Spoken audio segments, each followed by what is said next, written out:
Panoor bomb കേസിൽ 2 പ്രതികൾക്ക് കൂടി ജാമ്യം. ഡിവൈഎഫ്ഐ പ്രവർത്തകരായ സായൂജ്, അമൽ ബാബു എന്നിവർക്കാണ് ജാമ്യം ലഭിച്ചത്. കേസിൽ കുറ്റപത്രം സമർപ്പിക്കാത്തതിനെ തുടർന്നാണ് ജാമ്യം.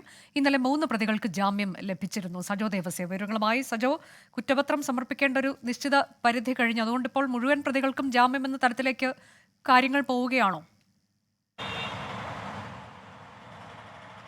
അനുജ, 90 ദിവസത്തിനകം കുറ്റപത്രം സമർപ്പിച്ചില്ലെങ്കിൽ പ്രതികൾക്ക് സ്വാഭാവിക ജാമ്യത്തിന് നിയമപരമായ അർഹതയുണ്ട്.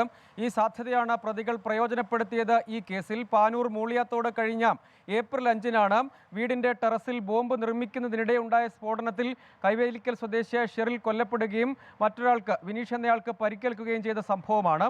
ബോംബ് നിർമ്മാണം, അതിൽ നിർമ്മിക്കുന്നതിനിടെ സ്ഫോടനത്തിൽ ഒരാൾ മരിച്ച സംഭവം എന്നതടക്കമുള്ള കാര്യങ്ങൾ ചുമത്തിയാണ് ഈ കേസിലെ വിശദമായ അന്വേഷണത്തിലേക്ക് കടന്നത്. പ്രതികളെല്ലാവരും CPIM, DYFI അനുഭാവികളോ പ്രവർത്തകരോ ആണ്.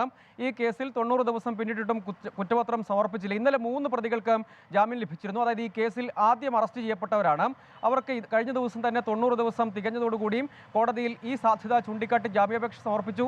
അത് അനുവദിക്കപ്പെട്ടു. അതിനുശേഷം പിറ്റേന്ന് അറസ്റ്റ് ചെയ്യപ്പെട്ട ആളുകളാണ് 2 പേർ. അതായത് DYFI പ്രവർത്തകരായ സായൂജ്, അമൽ ബാബു. അവരും ഇതേ സാധ്യത തന്നെ പ്രയോജനപ്പെടുത്തി കോടതിയെ സമീപിച്ചതോടുകൂടിയും ജാമ്യം ലഭിക്കുകയാണ്. സമാനമായി ഇപ്പോഴും റിമാൻഡിൽ തുടരുന്ന മറ്റു പ്രതികളുണ്ട്. 14 പ്രതികളാണ് ആകെയുള്ളത്.